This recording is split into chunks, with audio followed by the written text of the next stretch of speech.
Hi, boys and girls. Today, in your writing handbook on page 60 and 61, we're going to be talking about parts of a story.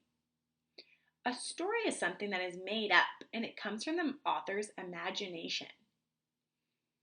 This week, you read a story called Whistle for Willie. So we're going to be using this story to fill in this story map.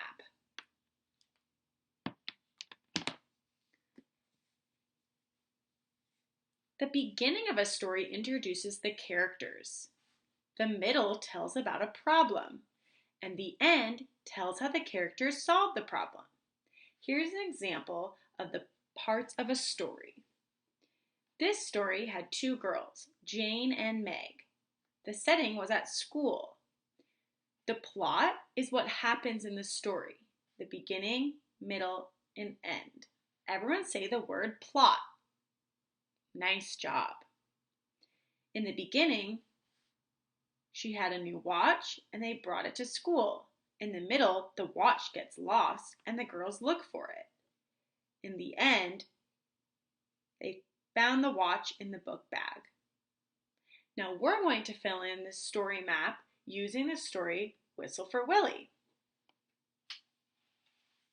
I wrote out 3 things that happened in the story, and we're going to put them in order from beginning, middle, and end.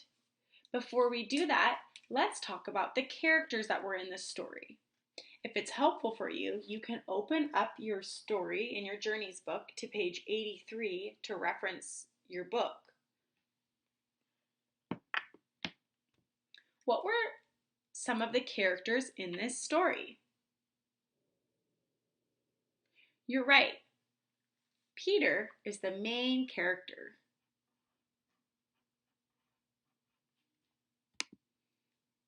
Who was another character in this story?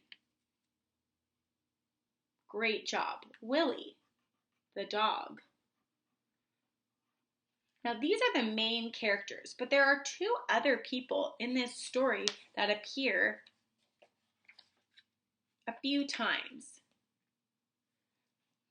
Peter's mom and dad. Those are the characters of the story. Now, the setting means where does the story take place? Now, if you look through your story, the main place that this story takes place is on the street. Nice job. So we're going to write the word the street. Now, they're outside on the street, but there's another place that they also go in the middle of the story. Where are they in this story? Nice, they're at Peter's house.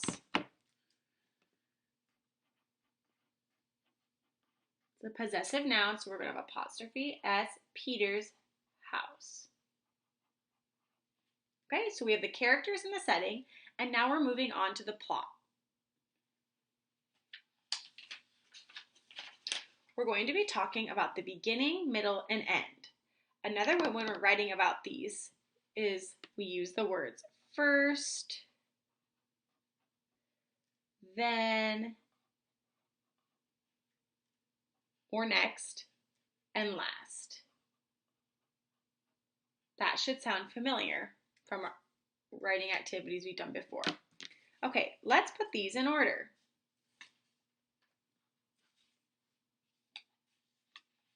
Peter tried to whistle, but he couldn't. Does that happen in the beginning, middle, or end? Peter practices whistling in his dad's hat. Does that happen in the beginning, middle, or end?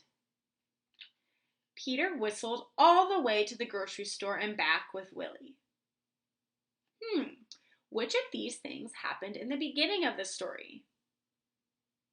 You're right. In the beginning, Peter tried to whistle, but he couldn't. So this would go under beginning.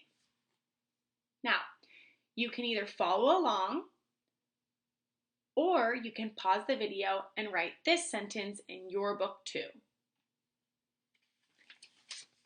What happened in the middle of the story? You're right. Peter practices whistling in his dad's hat. Again, you can pause the video to write this in your book, or you can just follow along. And last, in the end of the story, Peter whistled all the way to the grocery store and back with Willie. So now we have the characters, the setting, and the plot. These are all parts of a story. Now that we just did that together, I'm going to have you put this into sentences. So you're going to make an intro sentence. This is on page 63, using the words first, then, and at last. You can use this page and this example to help you. Many of you will want to do the story Whistle for Willie, but if you have a different story that you've read about, you can write a story about it here. They gave you an example here on page 62 that follows along with the story graphic organizer about Jane's watch. Jane got a new watch. First, she wore it to school. Then she lost the watch. Jane asked her friend Meg to help. At last, Jane and Meg found the watch. It was in Jane's book bag. So now you're going to fill in this page all by yourself about Whistle for Willie, or if you'd like, about a different story that you've read at home. Now just to get you started, we will start with an intro sentence. Okay? So,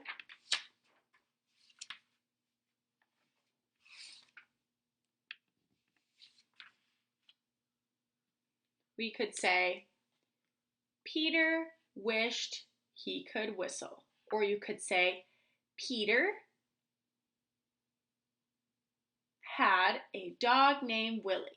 First, Peter tried to whistle, but he couldn't. Then he practiced whistling in his dad's hat. At last, he whistled and his dog came running. There are a couple of different ways, but you can use my example to help you. Keep up the great work, boys and girls.